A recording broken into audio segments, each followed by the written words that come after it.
कह रहे हैं कि आप साइकिल पर बैठने जा रहे हैं? नहीं नहीं, राजभर जी ने जो बात कही है, मैंने इसके काट में एक बयान पार्टी की तरफ से जारी किया है। राजभर जी बहुत ही खतरनाक तरीके से एमआईएम को बदनाम करने के लिए कोई गेम कर रहे हैं। क्या चाल चल रहे हैं, क्या खेल कर रहे हैं, मुझे नहीं पता।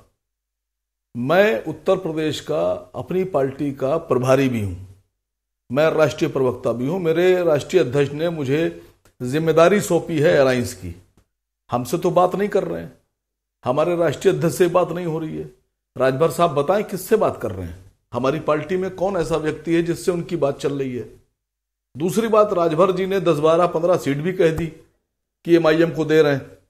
यहां बैठे हैं उनके प्रवक्ता, उनसे बताइए हमारे लिए आपने कौन कौन सी सीटें डिसाइड कर ली बिना हमसे पूछे। हमसे आपने बात नहीं की, हमारा आपसे बात नहीं हो रही है, आप हमारे लिए सीटें भी डिसाइड किए दे रहे हैं। अरुण जी हैं, उनके सुपुत्र हैं, उनके बेटे हैं, आप डायरेक्ट पूछ लीजिए, मैं बीच से हट जाता हूं। आप लोग आपस में बात कर लीजिए। दूसरी बात है ना वकार जी? दूसरी बात अमन चोपड़ा जी, दूसरी बात, हाँ दूसरी बात, अखिलेश जी मुझे पर्सनली जानते भी हैं, मेरा नंबर भी है, मैं लखनऊ में रहता हूं, मैं अपनी पार्टी की तरफ से ऑथोराइज हूं। मैं अखिलेश जी से कह रहा हूं कि अगर आपका कोई ऐसी मंशा है और आप एमआईएम से अलायंस चाहते हैं, आप हमें सीटें देना चाहते हैं, किसी बिचौलिए की, किसी बीच के आदमी की जरूरत नहीं है, मध्यस्थ की। आप डायरेक्ट फोन कीजिए, मैं हाजिर हो जाऊंगा। आइए हम बैठ के डायरेक्ट बात करते हैं। आप हमसे बताइए क्यों हम बिचौलिया का सहारा लेंगे? और राजभर जी हमारी सीटें डिसाइड कर रहे हैं। राजभर जी पहले अपनी सीटें बताएं कौन कौन सी हैं। पूछिए राजभर जी से कि आप एमआईएम की सीटें डिसाइड किए ले रहे हैं, हमारी पार्टी की सीटें आप बताए दे रहे हैं, आप अपनी सीटें क्यों नहीं बता रहे हैं कि आपको अखिलेश जी से कितनी सीटें मिल रही हैं, कौन कौन सी सीटें मिल रही हैं? आप बताइए जरा चैनल के ऊपर, हम भी सुनना चाहते हैं। और अभी जब आप शुरू में पैकेज चला रहे थे तो मैंने सुना कि आपने कहा कि सब एजेंट, योगी जी ने कहा कि हम सपा के एजेंट हैं, सपा वाले हमको किसी का एजेंट बताते हैं, अरविंद केजरीवाल साहब किसी का। तो मैं एक गुजारिश कर रहा हूं कि योगी जी, अखिलेश जी, मायावती जी, अरविंद केजरीवाल, संजय सिंह, सब बैठ जाइए आप लोग, और आप लोग पहले बैठकर ये इत्मीनान से ये डिसाइड कर लीजिए कि हम एजेंट किसके हैं। नहीं, क्योंकि अरुण भाई को सुनना बहुत जरूरी है। हम किसके एजेंट हैं? अरुण जी आप लोग झूठ बोल रहे थे, मतलब अब सईद आसिम वकार से बेहतर तो कोई नहीं जानता। सईद आसिम वकार उत्तर प्रदेश के प्रभारी हैं, ऑल इंडिया एमआईएम के राष्ट्रीय प्रवक्ता है। देखिए इससे बेहतर तो आप झूठ बोल रहे थे, मतलब। अब हमारी सुन लीजिए कि वकार साहब एक बार हमारे ही डिबेट में ये बयान दिए थे, याद करेंगे ये, कि जब माननीय ओम प्रकाश राजभर जी स्वतंत्र पटेल जी से मिलने गए थे तो इन्होंने कहा था कि जो बीजेपी के साथ दोस्ती कर रहा है उससे बू आती है और हमारा अलायंस इनसे नहीं। ये वकार साहब का बयान था, सारे चैनलों पर चला था कि हमारा अलायंस इनसे नहीं। और उसके 5वें दिन ही वकार साहब को पता भी नहीं चला, इनके राष्ट्रीय अध्यक्ष माननीय ओम प्रकाश राजभर जी से ताज होटल में मुलाकात कर ली। मुलाकात भी हुई, बात भी हुई। उसी के 5 दिन बाद और शिवपाल जी के दरवाजे पर 4 लोग गए।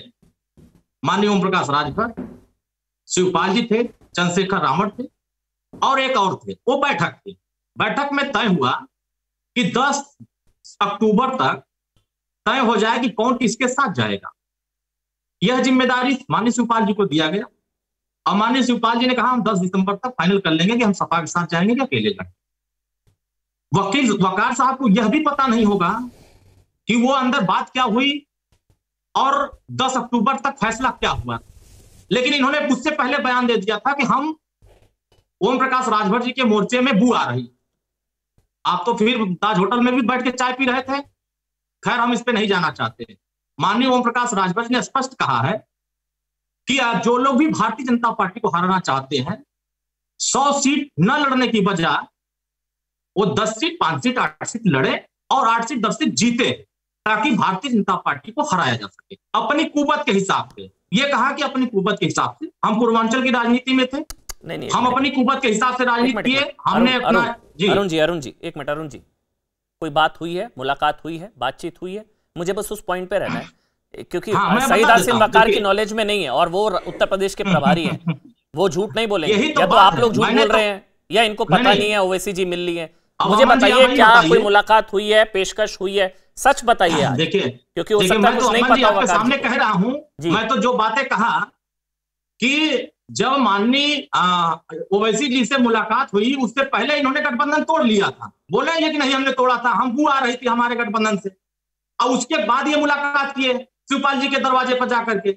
हाँ, मुलाकात हुई, बात हुई, हमने कहा, इन्होंने जिम्मेदारी दिया कि समाजवादी पार्टी से गठबंधन करना चाहते हैं तो आप बात करिए, हम लोग बात नहीं कर पाएंगे। तो माननीय ओम प्रकाश राजभर जी बात किए, और हमने 27 अक्टूबर को ऐलान भी करने वाले थे। हम ऐलान करने वाले थे कि हमारे मोर्चे में कौन कौन रहेगा, हम किसके साथ जा रहे हैं। हम 27 अक्टूबर को अपने मोर्चे के जो घटक दल थे, हम उनको लेकर के प्रेमचंद प्रजापति के साथ खड़े थे, बाबूराम पाल को लेकर खड़ा थे, हमने वहां अनिल चौहान को लेकर खड़े थे, हम गुलाब खंघार को लेकर खड़े थे, सुनील अरकवंशी को लेकर खड़े थे, हम सतीश बंजारा को लेकर खड़े थे। हमारे मोर्चे के जो साथी थे वो वहां मंच पर खड़े हुए और ऐलान हुआ कि हम मोर्चे के लोग भारतीय जनता पार्टी की घराने के लिए